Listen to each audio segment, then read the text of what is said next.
Few new polls still have Biden, Sanders, and Warren as the frontrunners, but the order switches up according to which data you consider. Team Rising is here to dig deeper. Joining us are friends of the show, Democratic strategist Andrew Feldman and Republican strategist Holly Turner. As I said, great to see you guys. Happy Monday. Indeed. Love all these new polls, polling Monday. So I guess let's start off with NPR PBS. Margin of error has got a 5.4 on there. But Joe Biden and Bernie Sanders, 24-22. Elizabeth Warren sitting there at 17. I mean, Andrew, it's a three-way race, but virtual tie there between Bernie and Biden. He generally, I think Crystal covered this earlier in the show, he really has bounced in between the 24% and 26% for almost the entirety of his campaign. I mean, do you think he's Teflon? What's going on here? No, I mean, I don't necessarily see that. Remember, he was up way up in the 30s, some even in the 40s when he started this race. Yeah. So he's fallen quite a bit. I mean, look, he does have staying power, and that's because of his support with minority voters.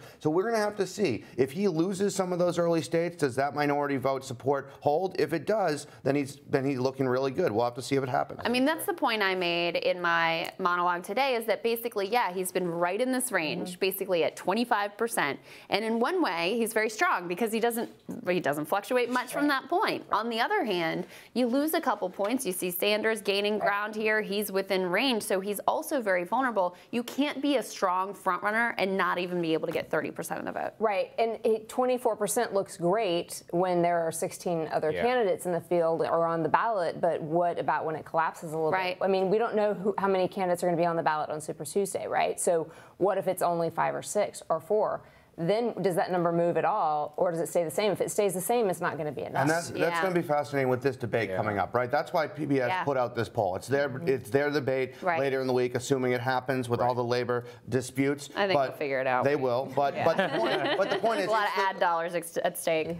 It's coalescing, right? There's 7 people on this stage. That's going from 11 the previous debate. This is going to be can Biden handle the heat? Can some of these other candidates handle the heat that they're going to be facing with a smaller stage? Yeah, and I think that's right. And we also have the CBS News. They have that Super Tuesday tracker. Yeah. So we'll throw that up on the screen. Basically really shows, I mean, this is interesting. So Joe Biden at 28, Elizabeth Warren at 25, Bernie at 20 in these early Super Tuesday stakes. And if their math checks out, I'm a little weary of this. It basically puts the delegates at Biden 538, 482 for Warren, 297 for Bernie Sanders. Andrew, I mean, it just goes to show you how many more delegates there are at stake on Super Tuesday relative to Iowa and New Hampshire. They're just drops in the bucket. I mean, ultimately, they're more media contests than anything else, and this is the whole ballgame. I would call it a momentum contest, right? Because of the media coverage and the bumps or falls that you get from those early states. But what this shows is this is why Michael Bloomberg is trying to dump $100 million into these states. He's got 4%. He's got 4%. Yeah, 4%, but that's not where he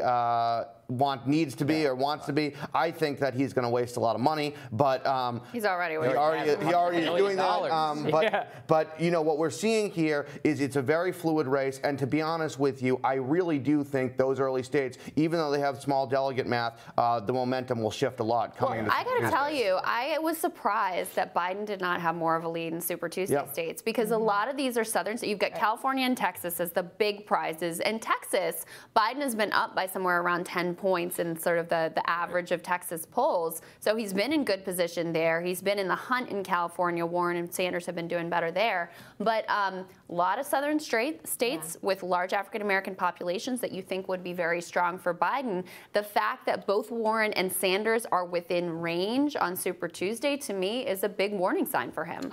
No, he should be terrified. Yeah. And, you know, his donors are smart. They're looking at this, and they're calculating their risk as well going into Super Tuesday. And again, what is our world going to look like on Super Tuesday? We're going to have the Senate trial. Hunter Biden's name is going to have been mentioned 100 times in that. It's going to be a different. And he could be coming. This is it's just again, so different. This is the weird thing is this is why Iowa and New Hampshire matter from that momentum media perspective. Even Nevada because too. And Nevada, because if he comes into this with 3 losses in a row, 2 losses plus a win in South Carolina and a win in Nevada, it's kind of a mixed bag. Right. Now, but if he wins, we keep saying this, if he wins Iowa or New Hampshire, I think it's over, right? That's it, because then he's got momentum. It shows that he can be a real front runner in an all-white, lily-white state, and also in Nevada and South Carolina. That's the ballgame. But let me ask you this. If he's coming into Super Tuesday off of South Carolina, what is considered a win in South Carolina? Remember, he was up 40 points in the polls. So if he only wins by 2 or 5 points,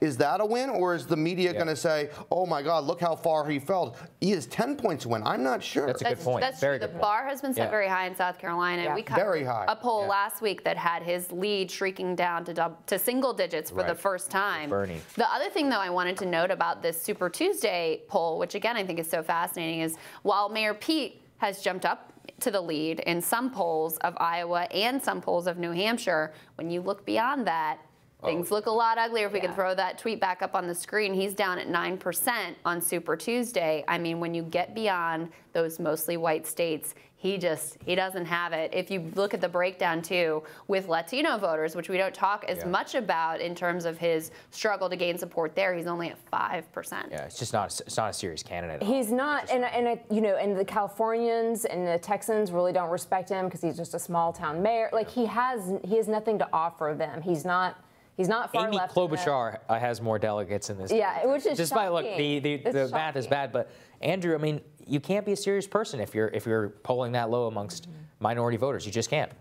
Yeah. Right. If he does not change his support among minority voters, forget it. And I think his campaign knows that, right? So that's why, again, they are saying that it's all about those early primary states. Look, this is where we go. Does Joe Biden have Teflon? If he can keep his minority support after losing the first few, then we'll see. But if Pete Buttigieg wins Iowa and wins New Hampshire, I'm not saying he's going to, but if he wins those 2 states and doesn't move the needle on minority support, forget it. He's not gonna move an early primary. It's a very real possibility. Beyond. We've talked about this here. It's a very real possibility that Buttigieg wins Iowa and New Hampshire. I don't think Biden cares, right? Because if that happens, as long as it's not Bernie or Warren or one of those people, he's still going to win South Carolina. That's exactly right. If Bernie wins Iowa and New Hampshire, that's really bad news for Biden. But let one of the others that don't have a chance anywhere else. But also fascinating is, I think it's important to note when we're seeing these polls, is that the